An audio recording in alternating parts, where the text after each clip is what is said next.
students give resources assumption. While decentralized and digital is a common subject. Now, I will talking about cyber concept of cyber. The concept of cyber offers a foundational intelligence to this region. By collapsing the hundreds, making organs and basis. So this digital plan and this plan is there. Right? I don't think it's there. Particularly subject to I agree that subject or the same. Others English or technology, other difference and it is. Conceptually, establishing a subject as an impersonal entity, distributed across contextual system and embedded within networks of exchange. Considerably for the universal space while emphasizing relationality, that is possible through direct interaction with human and non-human forces. Thus, this theoretical perspectives characterize the human as the exclusive locus of agency. So, humans' concept of agency is exclusive. I mean, it belongs to human. But the post-human paradigm, which is distinct, all maintenance, they have agentic capacity. So, this overall is the term, which is rather only paradigm, which is the term agentic capacity. Right? Labor in this context can be understood as a purely human endeavor, cannot be understood as a pure human endeavor, but must be conceptualized as a process emerging from assemblies of human and non-human factors. Correct prayers is not intra-access, not inter-access, but intra-access. Is particularly significant as it challenges the assumptions that entities exist. Instead, entities emerge through more constraints and various processes. Now, applying this model one. This implies that the worker, the platform, and the algorithm do not exist as distinct. This is the central goal. So, on the one hand, there is one layer is worker, the second layer is platform, third layer is algorithm. They don't exist as distinct and independent layers, but image through their genuine. Labor thus ontological relational rather than image. Okay. So I will talking about platform capitalism and algorithmic governance. Lead service theory of platform capitalism are critical framework for understanding the structural conditions underpinning growth. The platforms operate as intermediaries, then facilitate interactions between users, while simultaneously extracting data to businesses. It's important that the platforms address identity.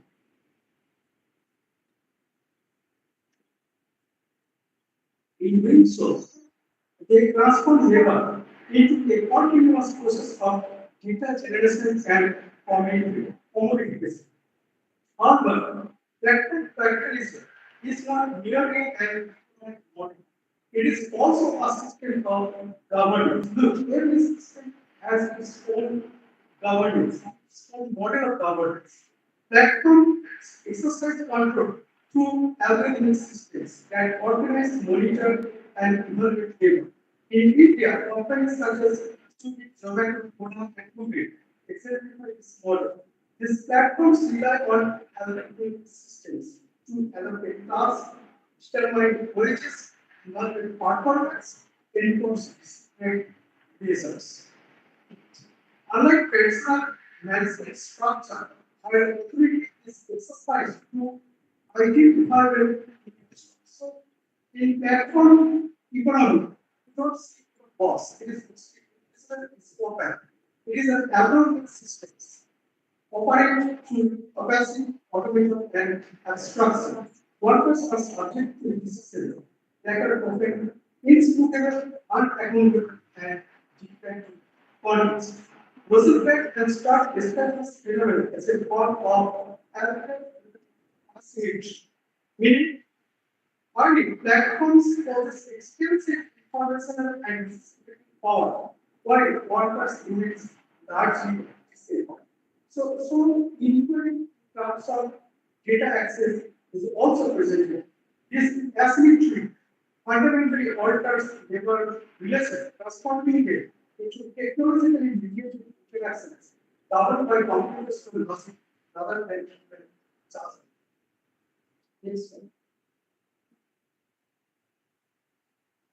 So, so post-human worker is an assembly. Assemblies, you know, that the groups and I'm already talked about business. So with platform capitalism, the worker emerges as a post-human assembly, constituted interaction with technological systems. A deliberate worker associated with the food platform does not operate as a independent agent, but as part of interfaces, GPS, algorithmic business intelligence, and consumer access. So here, the topic worker is constituted from all these factors, algorithm, mobile network, satellite signals, right, feedback systems, and all that. Agency in this context is distributed rather than individual. Decisions regarding groups, tasks, acceptance, performance are set by algorithmic systems that structure the workers' data is also provided. The workers' autonomy is thus not eliminated, but reconfigured and recalibrated, operating within constraints imposed by technological systems. This conceptualization aligns with Toulouse and Liberty's notion of assemblance, right? Which emphasizes electricity and rediscovery of system products. In an assemblage, agency is not located in a single nature. So the element point is not a sole agency. Rather, it is distributed across mobile network, GPS system, satellite signals, feedback system, customers, satisfaction, and all. Empirical research supports this theoretical or specific studies of key workers in India indicate that platform interfaces significantly influence behavior, often compelling workers to align their interaction algorithmic meanings. Right? So they are, I mean, used to what giving this very big structure, right? And incentives. The worker thus becomes an adaptive entity, responding to algorithmic cues rather than exercising independent decision making. Next slide. Now, I will talk about data feeds, right? So the big orders become a responsibility. And this idea of time was observed that the instruments paradigm detects the instrument, right? So you can't no longer exist without data. Data makes your ontological statements. By characterizing some defined characteristics of deep work is the transportation of labor to data.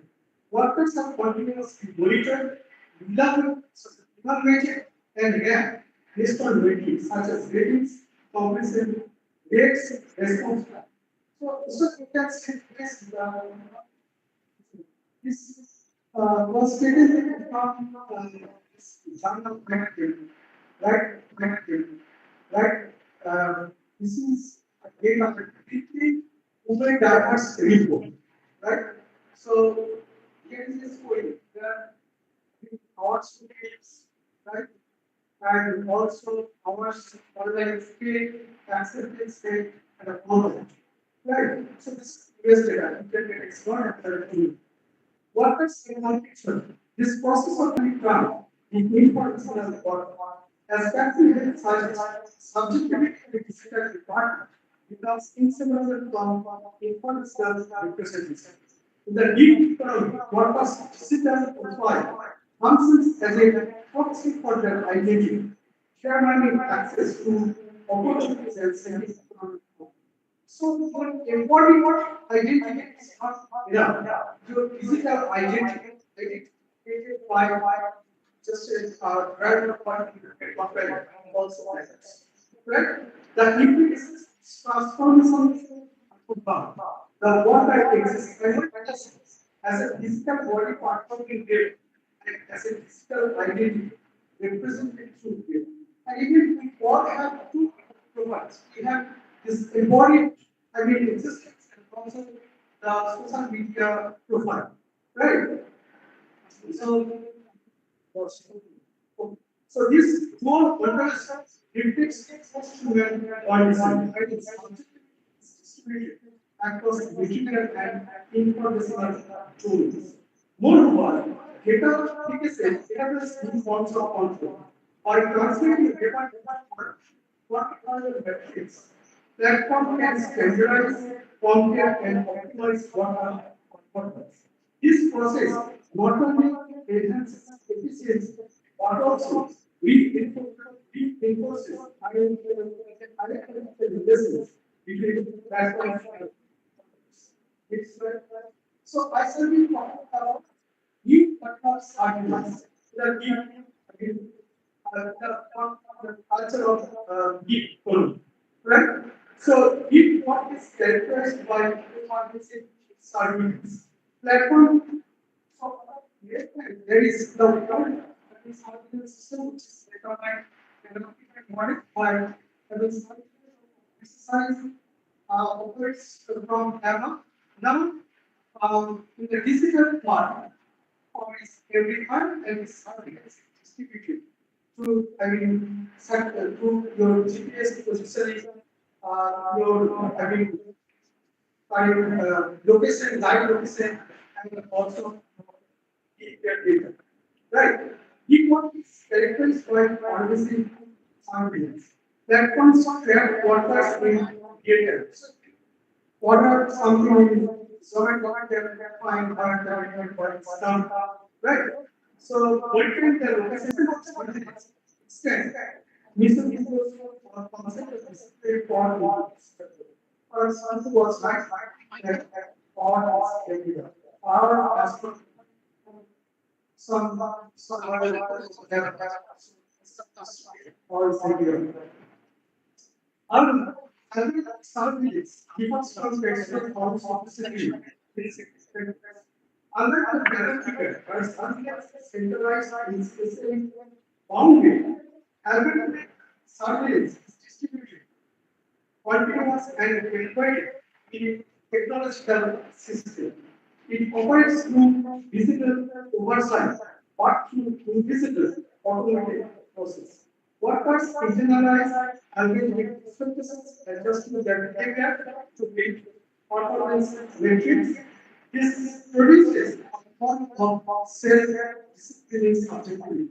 Now, here, people is also very crucial. The discipline points is that the best way to find someone to make someone disciplined. So this is how algorithm skills give one or the basic discipline. This produces a part of its self-discipline subjectivity. How control is exercise, internalization rather than what's there is no person but you are made the best way on something. So the psychological implications are considerable.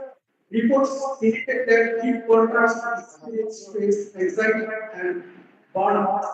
So we are indicate burnout suicide. Of constant monitoring and performance results. Economic survey was changes. Algorithmic power thus operates not only at the level of economic control, but also at the level of subjectivity. Now I will explain that. Now I will talking about the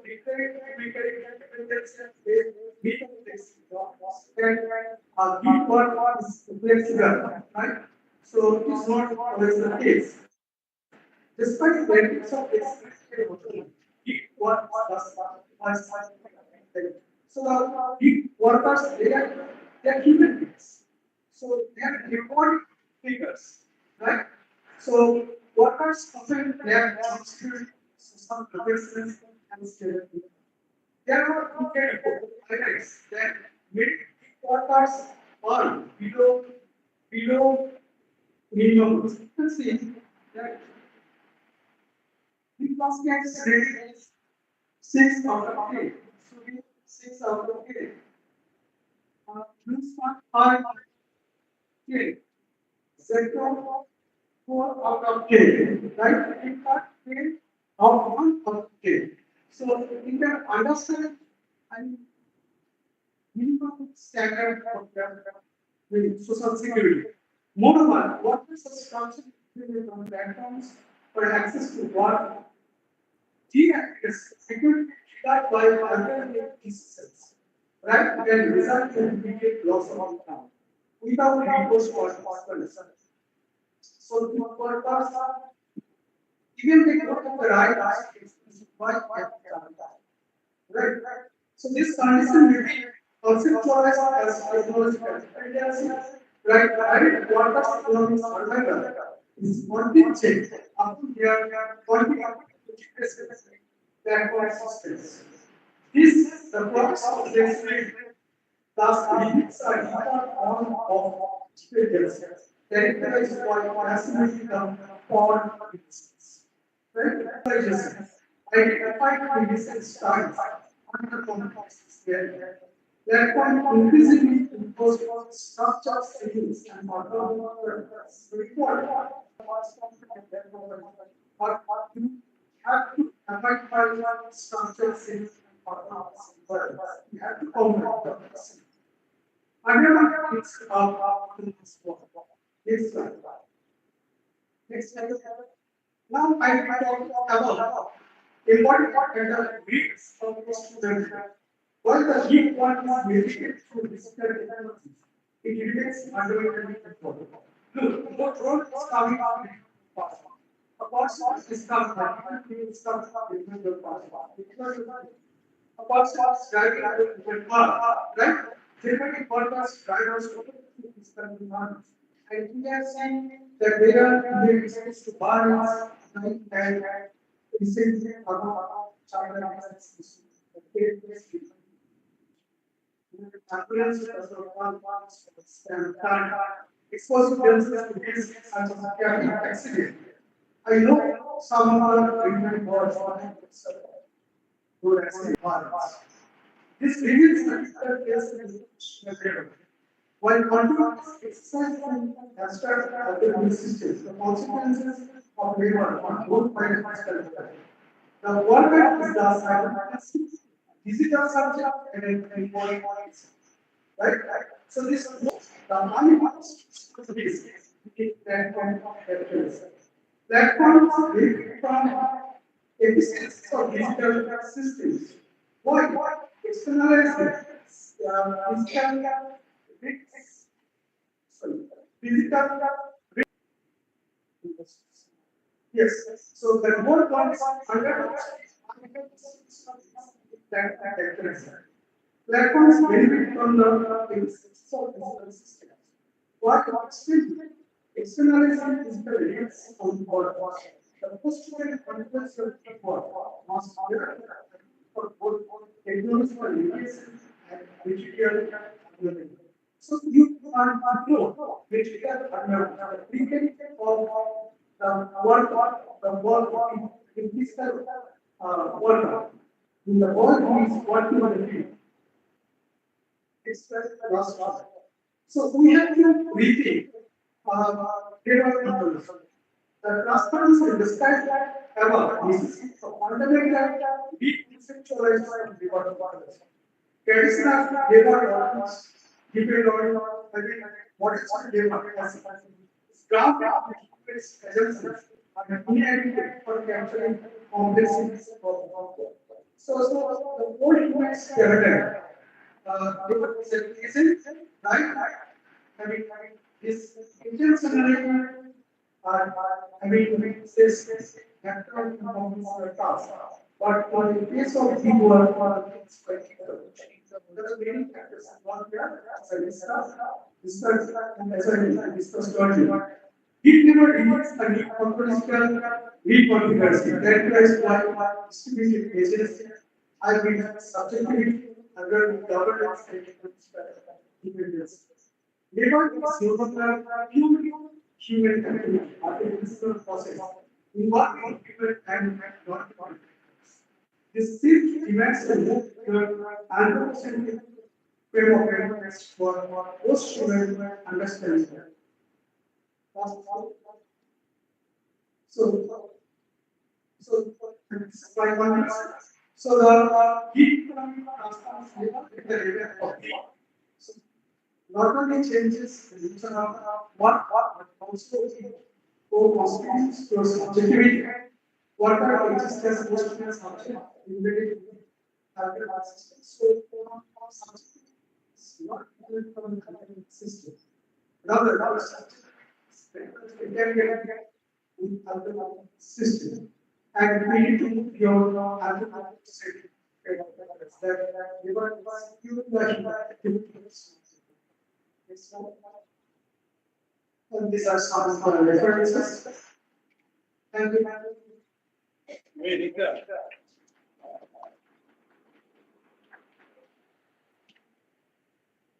Dr. Das for analyzing the gig economy in a new light, showing new understanding, and in your attempt to create a critical awareness of our new subjectivity. Thank you very much. If there is any question in the state at the end, now I would like second speaker of the session, Dr. Santosh Kumar, Associate Professor, Department of Economics. Thank of economic in India, paradigm shift, and labor market dynamics. Before Dr. Vandana starts, I would like to introduce Dr. Shobha Bhattacharya of Economics under Education Service, has been teaching for more than 25 years. She is currently posted at Jharkhand Branch College. She also serves as guest lecturer at the Department of Economics at the University of Calcutta. Dr. Madhavan earned her master's Dr. Madhavan's research interest is health economics, and she has a number of research articles in reputed national and international journals and book chapters in edited volumes to her. She also worked on commission projects on public hospitals in West Bengal, contributing to the policy of hospital efficiency in West Bengal. She represented the Department of she represented the Department of Health and Family Welfare, Government of West Bengal, at the 11th World Congress of the International Health Economics Association. Presenting findings from a regional project on evaluation of access to medicine and diagnostics in government hospitals in West Bengal. Alongside her research, she is deeply passionate about teaching and inspiring students, encouraging them to think critically about social issues and fostering a commitment both academic excellence and social societal progress. Now I would like Dr. Vandu.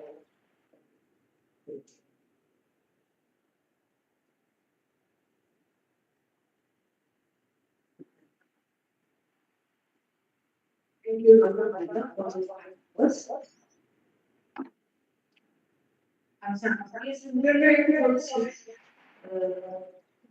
অনেকটা সময় ধরে আছে তোমরা practice করো আমি যে জায়গাটা বলে দিচ্ছি তোমরা একটু অসুবিধা হবে আমি সেই জায়গাটা একটু বাংলায় অনুবাদ করে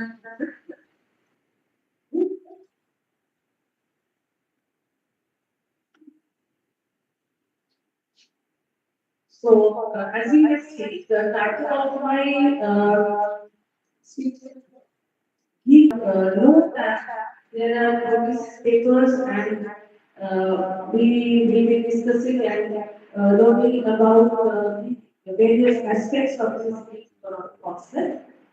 I will focusing on the paradigm shift and the labor market dynamics of Indian economy related to this reform. So,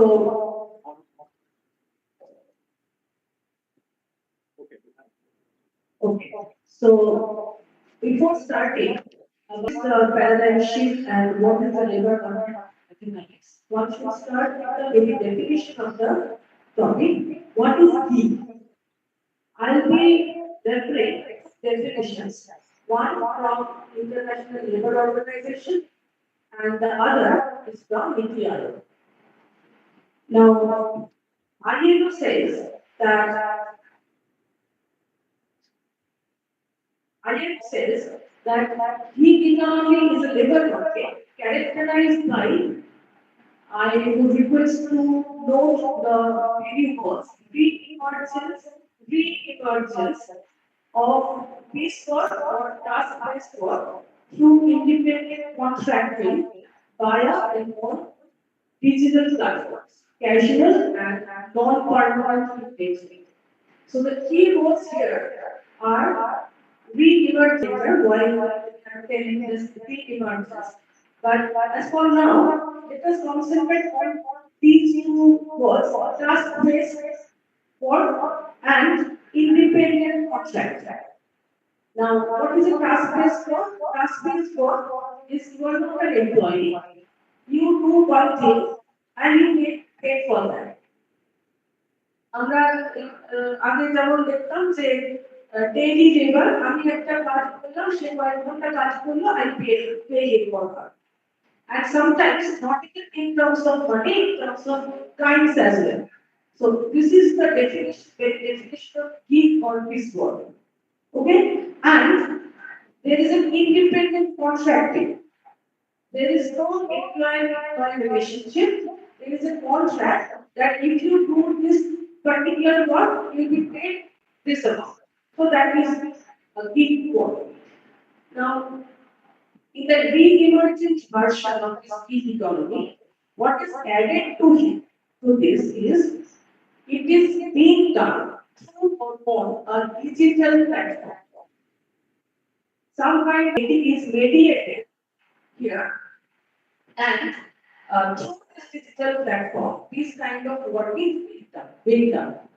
Like তুমি তোমার করছো কিসে একটা অ্যাডসের করছো তো তুমি ডাইরেক্টলি ডাকতে পারছো ডাইরেক্টলি একটা পাচ্ছ this digital platform version is the new addition in this definition. Now, it can be of two kinds. One is geographically, the person has to be present there for that job. Geographically, the person has to be present, like a taxi driver. He has to be present there to take you from one place to another. There are two versions of this geographically present workers. One is visible, that is, example, a taxi driver. You can see him.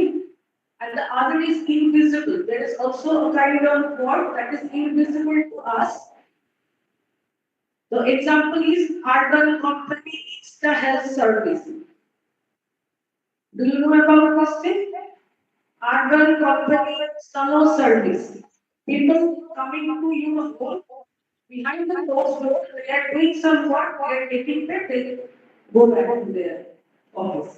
So this kind of services are being done when the person has to be geographically present there. And the new addition is there is a crowd work. What is a crowd work? Where the person doesn't have to be only if he has an internet connection, he can do it. Like online translation of a writing a book or online data entry for someone. So you can do online services from your home, only smartphone and internet service. There is another kind of people. So all these encompasses is in this definition. Now let us come to the definition NITI Aayog has said.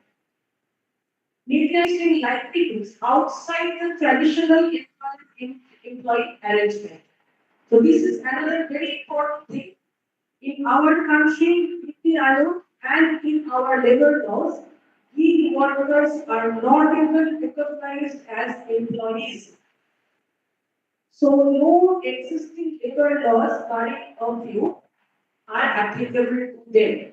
Minimum Wage Act, any kind of labor laws, they are not applicable because they are not recognized as employees. Okay, so I'm starting with these definitions because we'll be exploring this further in my later slides.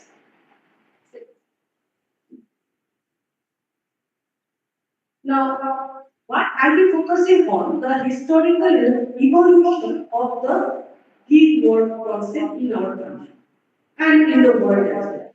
Now, this gig work was not a very is not a very it was there even before the industrialization era.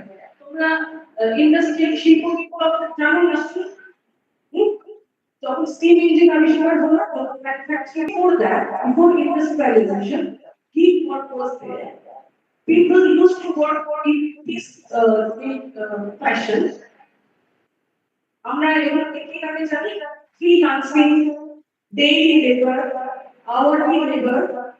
So the only difference was that these people used to work directly with the clients. They made clients directly, they paid, they used to take that money home.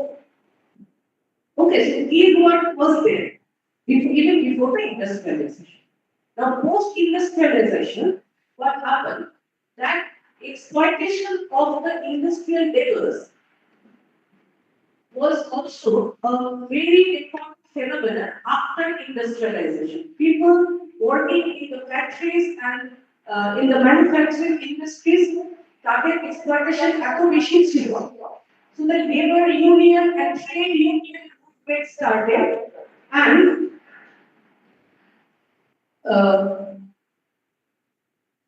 due to those movements, labels in our world, they were able to set some standards and structured employer-employee relationship in across the globe.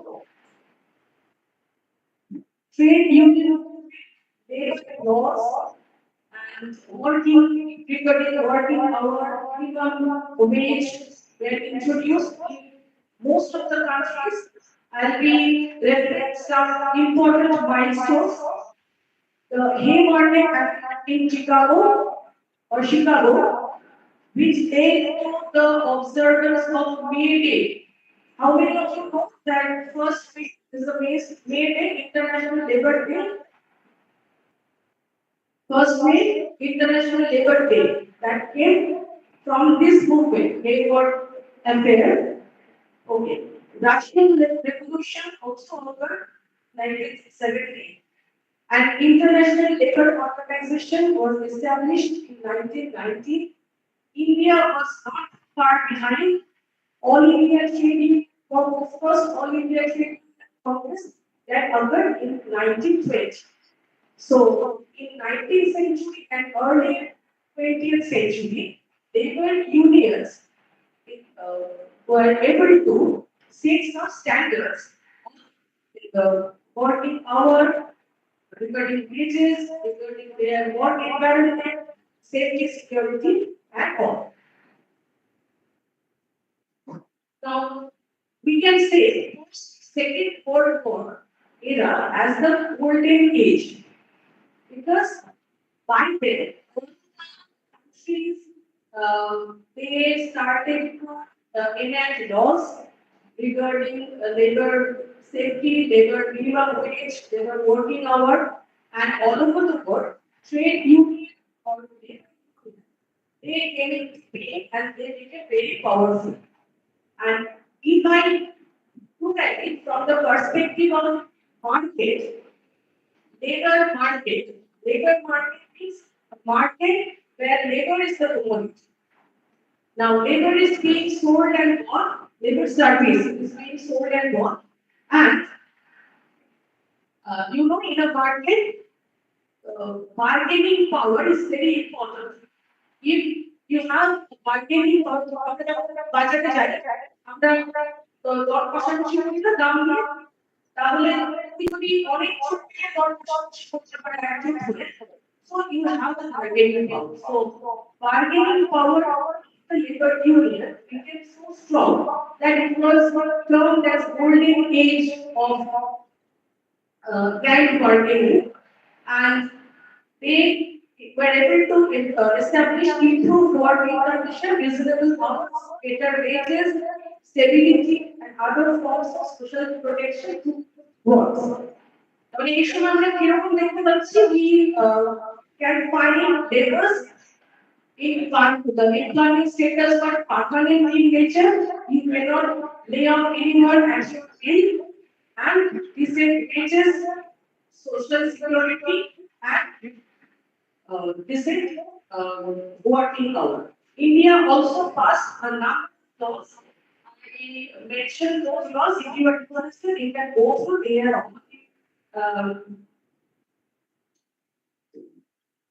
Internet. One you might have heard Minimum Wage Act, Child Labor Prevention Act. India has passed number of acts in favor of labor. Now, after the Second World War, in the 80s, let us come to the Indian economy. We'll focus on Indian economy. Now, there is some phenomena, the multiple phenomena, came one by one. One was the stagnation of the 80s. Now, what is the stagnation? All the developing countries, India, like all the developing countries, it faced a problem of capital scarcity with a very strong and aggressive trade union movement and cost push inflation. These are technical terms. I will not discuss it in detail. But there was a stagnation in growth, production growth. Along with it, there was inflation. So it was from stagnation. And since production was not going at a very reasonable rate, so we had to import products, essential products from outside. So we built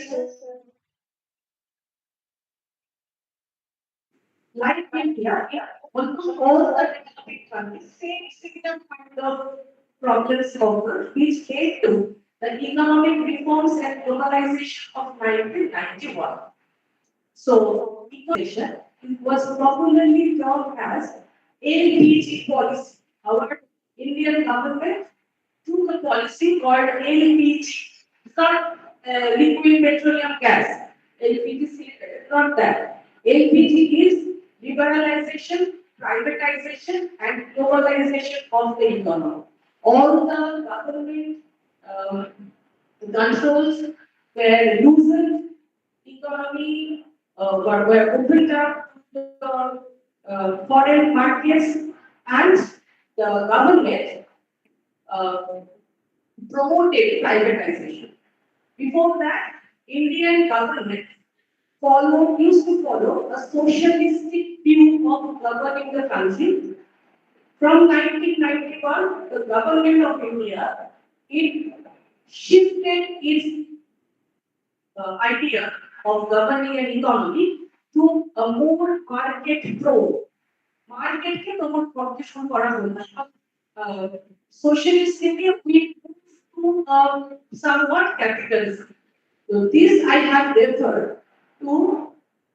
আচ্ছা তোমাদের কি যদি বুঝতে অসুবিধা হয় একটু বলো হ্যাঁ সবাই কথা Okay. So this I have referred to a paradigm shift of the economy. Paradigm shift is that your very belief, you're changing your very belief of governing an economy. Socialism, somewhat socialism way back 1991. This is a continuation of that paradigm shift. Now, after economic reforms, capital and technology were available, we would import technology and like the developed countries, but developed countries, they they have innovated technologies which were labor saving. So Indian entrepreneurs and Indian producers, manufacturers, they import labor saving technologies and capital. So the production became more capital intensive. So what we found that India experienced a very high growth rate, but not so high in employment generation rate. So this era was termed as jobless growth. You might have, with a competitive examination, with a compare board, you might face this question: what is the jobless growth? Jobless growth means growth in production, the economy is growing, production is increasing, but production is being done through technology and with capital. They were not generated. So India was facing this kind of trouble even before the 21st century from 1991. Now, since the jobless growth occurred, our formal sector began to shrink and informal sector began to grow. That means people lost their job. People didn't get a job in informal sector. Currently, the informal sector constitutes over 80% of our economy. Only 20% of our economy is informal sector. Now, these issues labor absorbment in the informal sector actually led to a fall in the per capita income. Informal sectors are characterized by very low income, low job security, actually low job security. And the laborers in our country lost their bargaining power. Bargaining power will have protected and labor. They were they had to be satisfied with a very low income in the informal sector. Now this led to a rising inequality in our country. The income inequality were all-time high. At this moment, in 2008, the world financial crisis occurred. I will be not discussing those things. This was a depression and the economy of the USA, United States, collapsed. Along with that, the export-oriented industries of our country also collapsed. About half a million people lost their job in between 2008 to 2010. So that was the first major shock after this paradigm shift we received. And then came COVID-19. Around 100 million people in our country lost whatever job they were doing, even in the informal sector. And some economists argue that the informal sector was hit more hit than the formal. Now, uh, the country has two supply shocks and millions of people lost their jobs. Phenomenon of technological advancement is a very coincidental and very interesting to learn that at this moment, the introduction of smartphone, we are experiencing these job loss. Along with this, introduction of smartphone, introduction of internet, people found that you can reach to the board, you can do many things you didn't even imagine to do if you have a smartphone and an internet connection in your house. So that is the source of drivers of the re-emergence of e-economy in our country. By 2010 to 2015, entry of Uber, Ola, Zomato, Swiggy, we started to learn about these things. Even before COVID, they had entered, but COVID actually pushed this gig economy further in our country.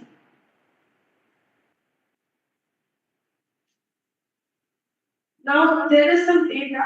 I will be not repeating those because my previous speakers, they had um, already referred to this data.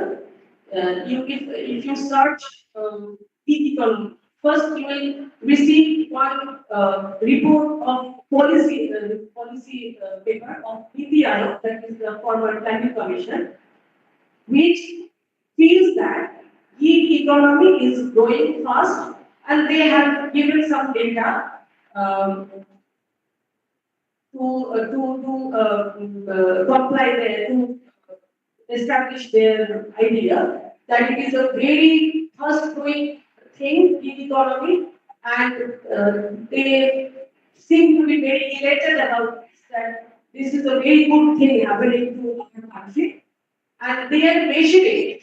For the data, you find that they are measuring this growth by the money which is being earned by these platform companies and the number of people engaged in this gig economy, number of workers. So they are measuring the growth by these two things. But let us now find out that whether this growth or what is being perceived as a very fast growing economy, gig economy, whether this growth is really growth or not, or whose growth it is. Now I'll be referring some study, the results of some studies referred by ILO documents. First thing is that he is characterized by some part-time work, piece work, if the person is otherwise engaged in another permanent work. তুমি একটা কোনো কাজ করছো, তোমার একটা permanent কাজ আছে, তোমার অন্য সময় যে সময় তুমি ফাঁকা আছো, তুমি কিছু কাজ করলে তার বদলে একটা টাকা দেবে। যেমন তুমি পড়াশোনা করছো, চাকরি করছো, সন্ধ্যাবেলা তুমি হয়তো লোকাল একটা শপে সেলস বয়ের কাজ করলে, কিছু সময় একটা কোনো কাজ করলে, ডেলিভারি কাজ করলে টাকা পেলে। This is the idea of gig in developed countries and other countries. But in developing countries, India as well, these gig work is the primary source of income for the person.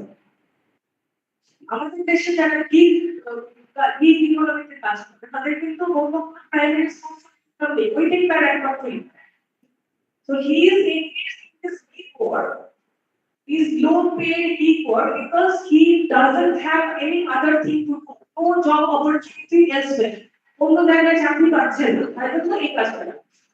So this is the first character of gig economy in our country. It is very deep.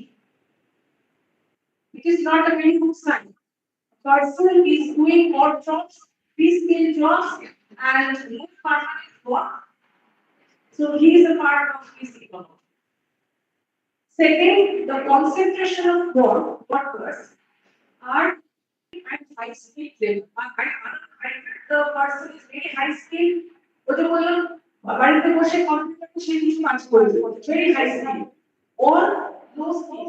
The person is doing a job of Insta help, the new help service offered by Arctic company by Arctic company. They are doing house. তোমার বাড়িতে তোমার made আসে না, তোমার বাড়িতে যিনি কাজ করেন বা রান্না করেন তিনি আসেন, তিনি কন্ট্যাক্ট করলে they are sending a cook to do your job. So these workers are either very high skilled or they are very low skilled. Medium skilled persons, there's no job. At least till now. And most of the workers are either young people they have finished their education, or persons COVID phenomenon, তাদের কাজ চলে গেছে, laid off, they are now engaged in. এরকম কি অনেক পাবে যে হয়তো সিকিউরিটি গার্ডের চাকরি করতেন, that was a part-time job. Now he's a private Uber driver because he had lost his job. So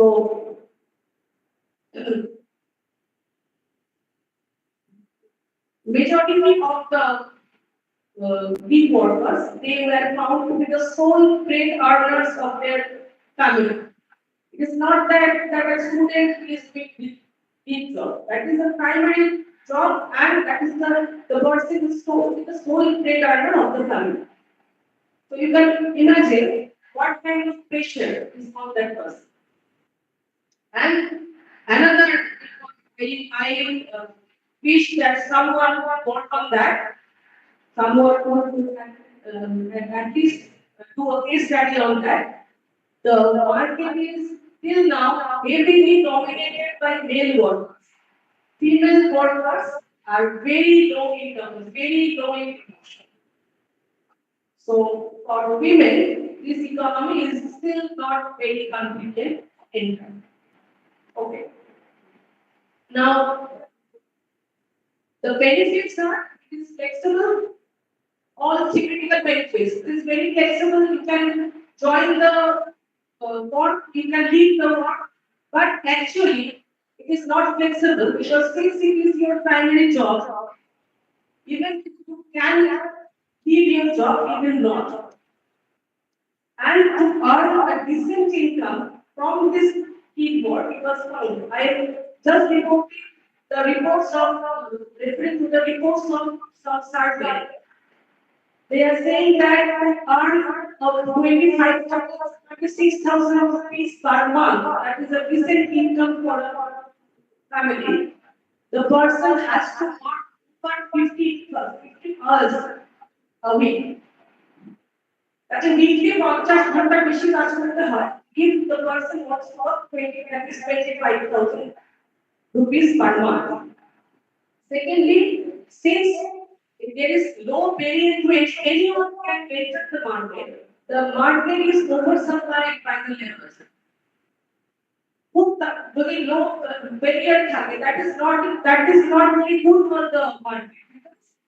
If people are coming in stores in your market, you are not happy with the company, you may leave. Nobody requires you, nobody needs you because other people are there.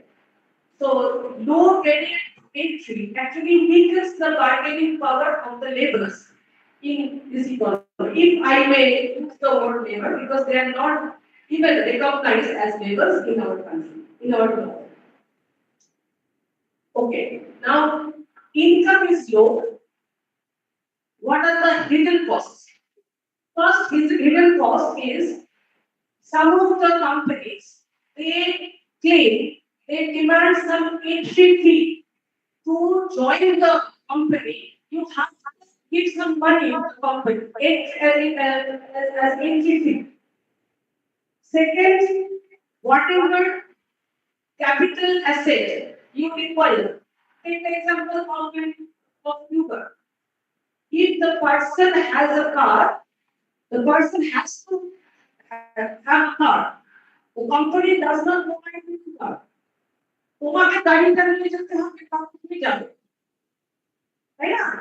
অথবা তোমার একটা smartphone লাগবে, phone, you need to have a smartphone of your phone, you need to have the internet connection, all costs are yours, not companies. Even if you have the car, you need to run the fuel, তেলের খরচ হবে। তার মানে কি এই সমস্ত you are incurring all these costs from that income. It was found in those studies that these persons were heavily indebted.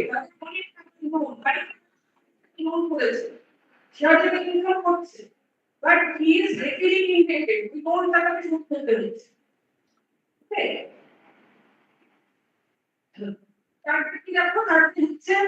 There is no written contract, no defined contract.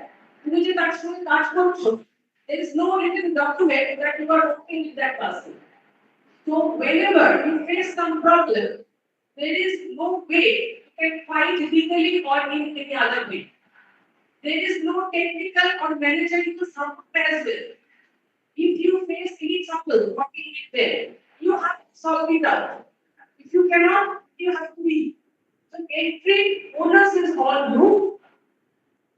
The company is not helping you in any way. The fees, anything. The fees, everything you have to give, the working conditions, everything unilaterally is decided by the company who have zero bargaining power. তুমি কিছুই বলতে পারবে না। Even if you defy or refuse something, even if you protest for something, your rating will fall and the probability of getting the next assignment will increase. We all experience some delivery boys or some drivers. They pay whenever they give us any service. কিছু দিতে আসেন, they pay that madam একটু ভালো করে rating দিয়ে দেবে। Okay, so this rating is solely controlled by the company, and whenever we try to bargain with them, try to protest, try to edit it, they reduce your rating and will suffer. So they do not bargain. They feel all the pressure on them, and they do whatever they have to. They have to. Now, in that survey, one sentence, they actually had a private survey. They interviewed all these gig workers, and these are the results. Workers and experience. I particularly was interested, or you may say moved by the statement of one of the gig worker was interviewed. He said that, "Sir, I am all right in this job. All the risks are mine, and that the profits are." They feel that they have all the risks and the profits are with the company. The company does not care about them, and they do not take any risk. They take only the profit.